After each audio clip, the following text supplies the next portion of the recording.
छोटा सा प्यारा गांव था। वहां के रहने वाले रामू अपने पत्नी लक्ष्मी और उसके पिता के साथ एक छोटा सा घर में रहता था। रामू के पिता एक बहुत मेहनती इंसान था। जब वह जवान थे, पाई पाई जोड़कर उसने कुछ धन इकट्ठा किया था। क्योंकि उसका उम्र बढ़ने के साथ साथ वह काम पर नहीं जा पाता, रामू के पत्नी उसे रोज कुछ न कुछ सुनाता रहता है। देखो देखो तो ही ना, कुछ काम धंधा तो करते नहीं, बस देखो बैठे बैठे खाते रहते। ऐसा इंसान का क्या फायदा है जिसका कोई काम ही ना हो।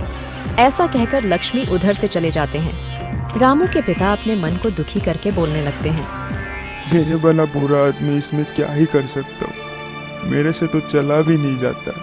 थोड़ा टाइम चलने से दिल की धड़कनें तेज होने लगती है। हे ऊपर वाले, मुझे जितना जल्दी हो सके तुम अपने पास बुला लो, अपने पास बुला लो। इतने में ही रामू अपने घर आता है।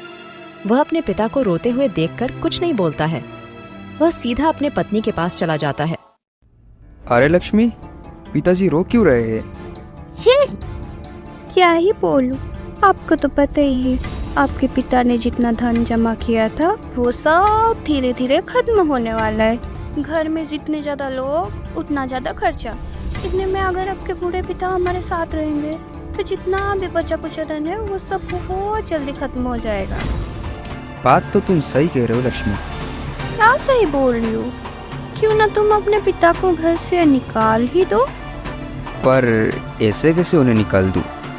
क्यों नहीं निकाल सकते? वो कुछ न कुछ करके अपना जिंदगी गुजार ही लेगा। रामू का इतना उम्र होने के बाद भी वह कुछ काम नहीं करता है। उसका पिता का कमाई हुआ धन से वह अपने जीवन गुजारा कर रहा है।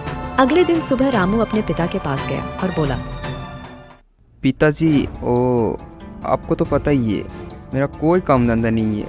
इतना में आपको पालना हमारे बस की बात नहीं है। यही बेहतर होगा कि आप घर छोड़कर चले जाओ। रामू के पिता कुछ बोल पाते, इतना में रामू वहाँ से चला गया। हे ऊपर वाले, ये दिन देखने से पहले मैं मर क्यों नहीं जाता? अब मैं क्या करूं? कहाँ जाऊं? कोई तो मेरी मदद करो। ऐसा कहकर रामू के पिता घर छोड़कर जाने लगता है। अच्छा हुआ बुढ़ा चला गया, अब तो मैं सुकून का जिंदगी जीऊंगी। मेरे तो मजे ही मजे हैं। रामू के पिता एक जंगल के बीच में से चलने लगता है। वहाँ एक बाबा को पैर के नीचे बैठा हुआ देखकर उन्होंने बाबा के पास जाकर बैठ जाता है। आपको देखकर ऐसा लग रहा है कि आप बहुत भूखे हैं। अब मैं क्या बताऊं? मेरे खुद के बेटा और उसके बहू ने मिलकर मुझे अपने घर से ही निकाल दिया। अब मैं क्या करूं? कहाँ जाऊं? मेरे पास आपको देने के लिए कुछ भी नहीं है, पर आपको मैं एक उपाय जरूर दे सकता हूँ। उपाय? कैसा उपाय? बाबा ने रामू के पिता को एक उपाय दिया। वो फिर से अपने घर की ओर चल पड़ा। अरे, आप तो चले गए थे ना घर से, फिर से क्यों वापस आए? हाँ, पर जाने से पहले कुछ बोलना था तुम लोगों को। क्या है, बोलो। गुप्त धन। क्या गुप्त धन? हाँ बेटा, एक ऐसा खजाना जो तेरे दादाजी ने तेरे लिए रख के गया था। तेरे दादाजी ने मेरे को बोल के गया, बेटा ये मैं अपने पोते के लिए रख के जाता हूँ। जब तेरा भी समय आएगा ऊपर वाले के पास जाने का, उससे कुछ ही दिन पहले तू ये गुप्त धन के बारे में उन्हें बताना। तू जितना दिन ज्यादा जिएगा, ये धन का मूल्य उतना ही ज्यादा बढ़ेगा। आज मैं ये तुमको बताने आया हूँ। मैं तो जाऊंगा और शायद ज्यादा दिन जिंदा भी ना रहूं। क्या? जितना दिन जिएगा उतना मूल्य बढ़ेगा?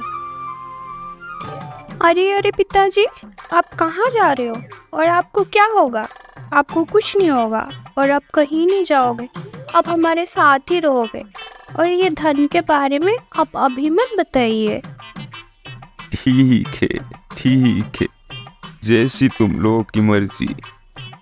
रामू उसके पत्नी से कहते हैं, अरे लक्ष्मी, अच्छा खासा जा रहा था और गुप्त धन के बारे में भी बता रहा था, तो भला तुमने उन्हें क्यों रोका? अरे, आपका कोई दिमाग है ही नहीं। आपने नहीं सुना क्या कि वो जितना दिन ज़्यादा जिएंगे उतना मूल्य बढ़ेगा? हाँ, बात तो सही कही। तो आप अभी कोई काम धंधा ढूंढिए, नहीं तो हम लोगों को कौन पालेगा। हाँ, मैं अभी जाता हूँ। ऐसा कह के रामू काम के तलाश में निकल जाता है और उसे काम भी मिल जाता है। रामू अब पहले से ज्यादा काम करने लगे और बहुत पैसा कमाने लगे। यह देखकर रामू के पत्नी और पिता दोनों खुश होता है। दिन गुजरता है। एक दिन अचानक से रामू के पिता की मृत्यु हो जाती है। हे ऊपर वाले, इस बुढ़े को इतना जल्दी अपने पास क्यों बुला लिया। कम से कम गोवर्धन के बारे में पता कर तो जाता। अब हमारा क्या होगा। अब रामू को सब समझ आता है। दुखी मत हो, मुझे मिल गया धन। हाँ, आपको मिला धन? कहाँ है, कहाँ है? मेरे को बताइए ना, जल्दी जल्दी बताइए ना। पिताजी हमारे महान थे। उसने धन तो उसी दिन दे दिया था जिस दिन वो लौटकर फिर से घर आए। ये जी आप क्या बोल रहे हो। हाँ लक्ष्मी, तुम नहीं देखा क्या? उस दिन से मैं कितना मेहनत कर रहा हूँ और मेहनत करके बहुत पैसा भी कमा लिया। यही है धन। अब से मैं और मेहनत करूँगा और बहुत धन कमाऊँगा। इस तरह से रामू और मेहनत करने लगे और खुशी खुशी अपने पत्नी के साथ जिंदगी बिताने लगा। कहानी पसंद आए तो वीडियो को एक लाइक करें। ऐसे ही और मजेदार कहानी सुनने के लिए चैनल को सब्सक्राइब करें।